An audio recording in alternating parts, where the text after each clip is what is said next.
महिला बनकर पुरुष खा गए माझी लाड़की बहन योजना के 21.44 करोड़। अब एक एक रुपए की होगी वसूली। महाराष्ट्र सरकार की माझी लाड़की बहन योजना का उद्देश्य राज्य की आर्थिक रूप से कमजोर महिलाओं की मदद करना है, लेकिन अब ये योजना भारी घोटाले के आरोपों से घिर चुकी है। इस योजना के तहत पात्र महिलाओं को हर महीने 1500 की मदद दी जा रही थी। अब सामने आया है कि न सिर्फ हजारों अपात्र महिलाओं ने इसका गलत तरीके से लाभ लिया गया, 14,298 पुरुषों ने भी इस योजना के तहत 21.44 करोड़ रुपए का लाभ उठाया।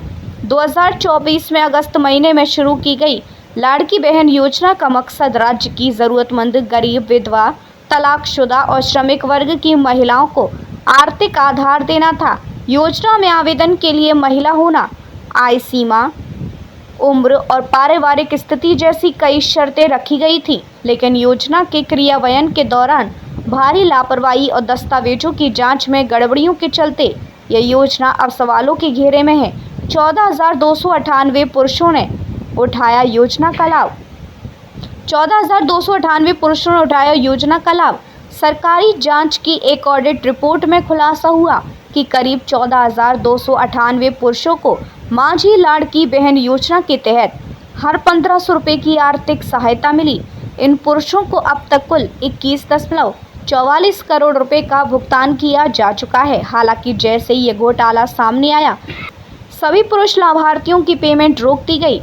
जांच के मुताबिक इन पुरुषों ने नाम के साथ अपना जेंडर बदलकर फॉर्म भरे, जिसकी वजह से सॉफ्टवेयर इन्हें पकड़ नहीं पाया। सार्वजनिक वितरण प्रणाली से मिले आंकड़ों के विश्लेषण में 2,36,000 लाभार्थियों के नाम संदिग्ध पाए गए। इन नामों को लेकर आशंका जताई गई कि ये नाम पुरुषों के और फर्जी लाभार्थियों के हो सकते हैं, जिन्होंने महिलाओं की पहचान पर योजना का लाभ उठाया। इस सिलसिले में दस्तावेजों की दोबारा जांच शुरू हो चुकी है। जांच में ये भी जानकारी सामने आ रही है कि इस योजना में 65 साल से ज़्यादा उम्र की महिलाओं ने भी लाभ लिया। इस योजना की शर्तों के अनुसार 65 साल से ज़्यादा उम्र की महिलाओं को लाभ नहीं मिलना चाहिए था। 431.70 करोड़ की राशि वितरित। इसके बावजूद 2,87,803 वृद्ध महिलाओं को योजना का लाभ मिला और उन्हें 431.70 करोड़ की राशि वितरित की गई।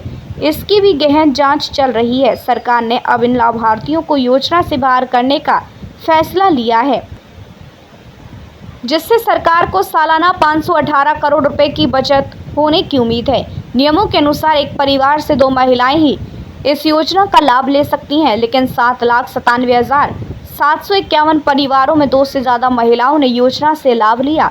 इन अपात्र लाभार्थियों को 1,196.62 करोड़ रुपए की राशि वितरित की गई है। इसकी भी गहन जांच चल रही है। उप मुख्यमंत्री एकनाथ शिंदे ने कहा कि जो महिलाएं अपात्र थीं, उन्हें पैसा वापस लिया जाएगा।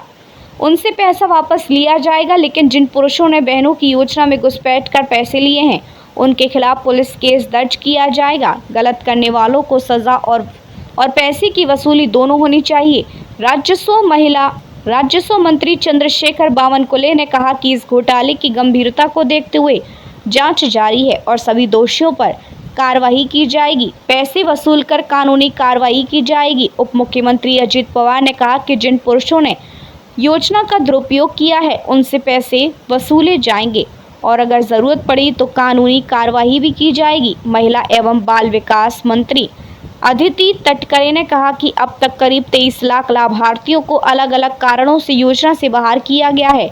एनसीपी शरद पवार गुट की सुप्रिया सुले ने बीजेपी सरकार पर हमला करते हुए कहा कि बात बात पर सीबीआई और ईडी जांच की मांग करने वाली भाजपा सरकार इस घोटाले में चुप क्यों है? अब तक इस मामले में सीबीआई या ईडी की जांच क्यों नहीं बैठाई गई? अगस्त 2024 में विधानसभा चुनाव के 2 महीने पहले योजना की शुरुआत मुख्यमंत्री एकनाथ शिंदे के नेतृत्व में हुई थी। इसका उद्देश्य महिलाओं की आर्थिक आत्मनिर्भरता बढ़ाना था।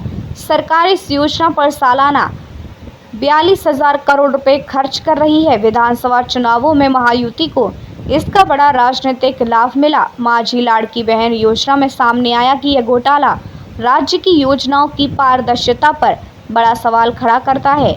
जहां एक तरफ योजना ने लाखों महिलाओं को राहत पहुंचाई, वहीं दूसरी ओर अपात्र लाभार्थियों की वजह से सरकारी खजाने को करोड़ों का नुकसान हुआ है।